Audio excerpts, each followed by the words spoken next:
ជាធិតុភាពលំបាកដោយជំងឺផ្លូវកាយដោយមួយសប្តាហ៍កន្លងមកនេះខ្ញុំបានទៅសួរសុខទុក្ខញាតិមិត្ត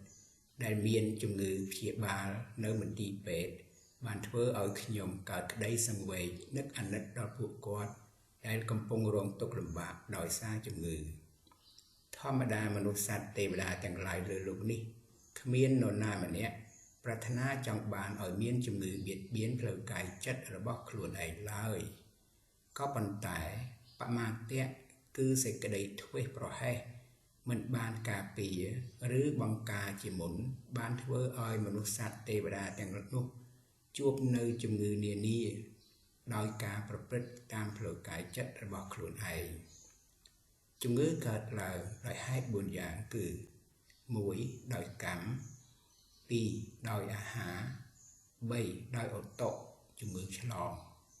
4ដោយចិត្តគិតត្រេះរិះពិចារណារឿងរ៉ាវនានា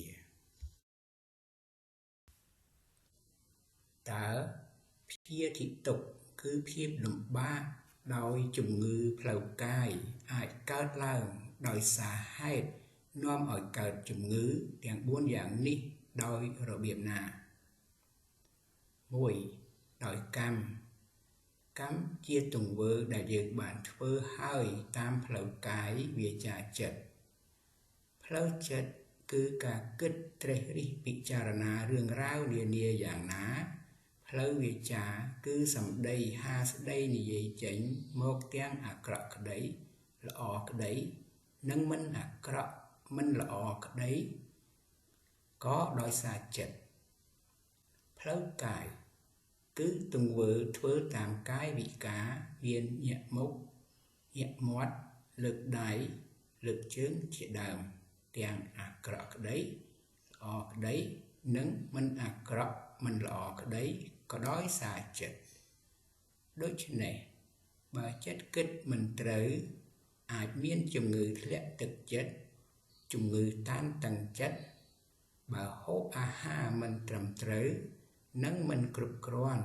អាចមានជំងឺកង្វះអាហារូបត្ថម្ភជំងឺខ្សោយប្រព័ន្ធការពារជាដើមឡាក់ធ្វើល្អបានល្អ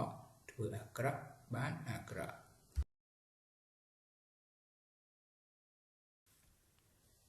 2ដោយអាហារគឺភោជន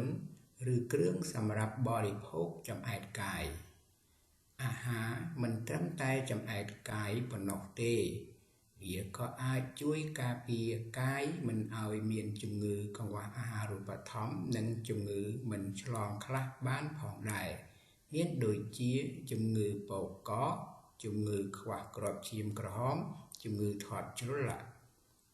សំខាន់បំផុតទៀតនោះគឺអាហារជួយពង្រឹងប្រព័ន្ធការពាររាងកាយឲ្យខ្លាំងរឹងមាំប្រយុទ្ធប្រឆាំងជាមួយមេរោគដែលចូលទៅយាយីរាងកាយបានទៀតផងដូច្នេះការមិនបរិភោគអាហារឲ្យបានត្រឹមត្រូវនិងគ្រប់គ្រាន់តាមប្រភេទអាហារនៃរាងកាយត្រូវការប្រចាំថ្ងៃនោះទេវាអាចធ្វើឲ្យកាយមានជំងឺកង្វះអាហារូបត្ថម្ភជំងឺបោកកនិងជំងឺធាត់ជ្រុលហូបស្អាតហូបត្រឹមត្រូវហូបគ្រប់គ្រាន់ឈ្នះជំងឺខ្លះ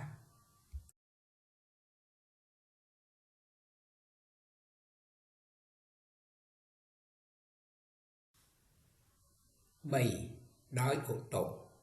ជំងឺឆ្ល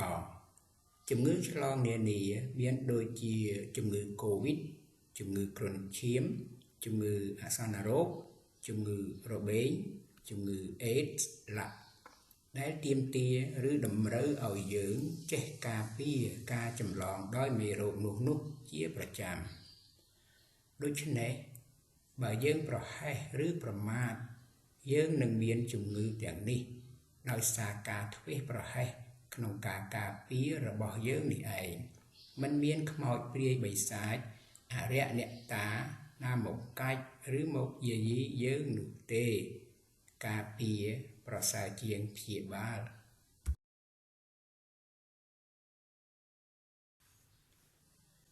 4ដោយចិត្ត ចិត្តគិតត្រេះរិះពិចារណារឿងរ៉ាវនានាដែលបានកើតឡើងកន្លងផុតទៅហើយក្តីរឿងរ៉ាវកំពុងកើតឡើងក្តីនិងរឿងរ៉ាវដែលនឹងកើតមានឡើងនាពេលខាងមុខក្តីជាអាក្រក់ក្តី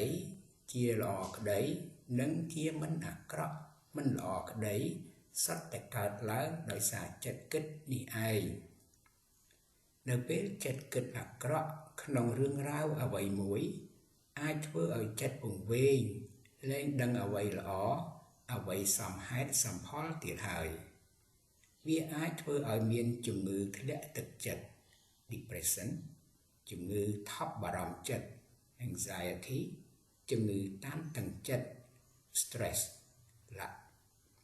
ជំងឺទាំងនេះ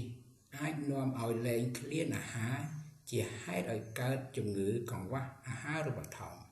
ជំងឺស្គមរីងរៃនិងអាចកើតជំងឺវិកលចរិតទៀតផងការគ្រប់គ្រងចិត្តបានល្អនាំមកនូវសេចក្តីសុខ